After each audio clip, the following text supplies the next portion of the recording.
Hi, I'm Tony Corbell, and today I'm fortunate enough to be invited into the world of Profoto to talk a little bit about lighting. Oh, these look great. The beauty of working with one light source is the simplicity of what you see is what you get. So many photo shoots within the studios get so complex really quickly.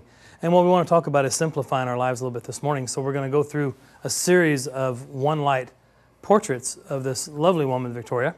For this first shoot, I'm just going to move this light in really close to the background, almost touching the background.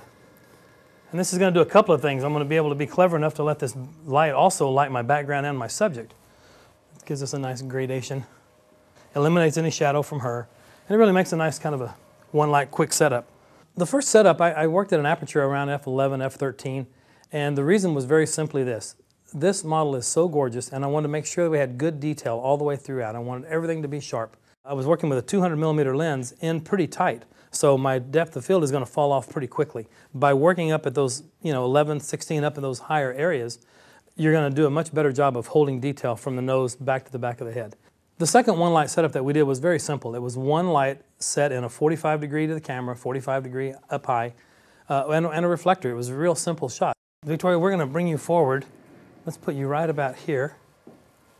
And it's about right. And I'm going to just drag this light over. If you'll notice, she's kind of on the back edge of the light, right? So I've got this amount of light that's kind of getting that inside wall of that softbox on that side, and it's kind of getting this side of her face a little bit better. As opposed to putting her right in the center of the box. Here, look at the difference in the shadowing. Totally different. And I'm getting a lot more spill on the background. So if I keep this light controlled here, I'm doing two things. I'm getting a little bit more light on this side of her face, and I'm also going off the background at the same time. And then maybe I'll bring in a reflector. So you've got to make sure that the reflector is forward enough so that it picks up where the main light sort of stops off, if that makes any sense.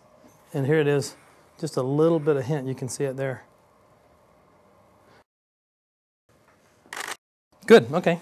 If you look at the samples with the reflector and without the reflector, what you notice is that the reflector does make a tremendous difference. And again, because we're using one light, what you see is what you get.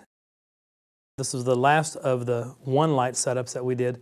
Is kind of unique because for me, it gives me the ability to showcase the ability to make one light look as if it were three. So I'm going to start by removing the softbox, and I'm going to try to create a situation where with this one light source, it can become my main light, my background light, and my fill light all at the same time. So if I drop this translucent fabric in between the light and my subject here, I've got the ability to let direct raw light skim past and light up the background. So as I rotate this to an angle like this, look what's happening in the background. I'm going to probably get about a medium gray background and a good solid exposure on her because the light on her is diffused, the light on the background is not diffused.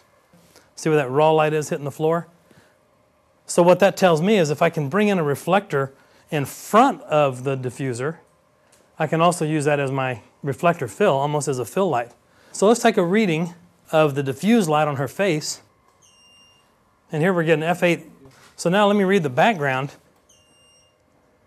And I'm getting 7.1.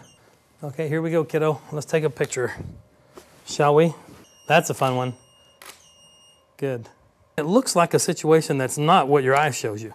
In other words, this looks like it was lit with a beautiful, nice, soft light source, softbox maybe, and there's a nice light background in the background. But what we've got here, frankly, is a direct raw light, one small piece of diffusion fabric, and a dark gray background that's being lit to look like a lighter gray background.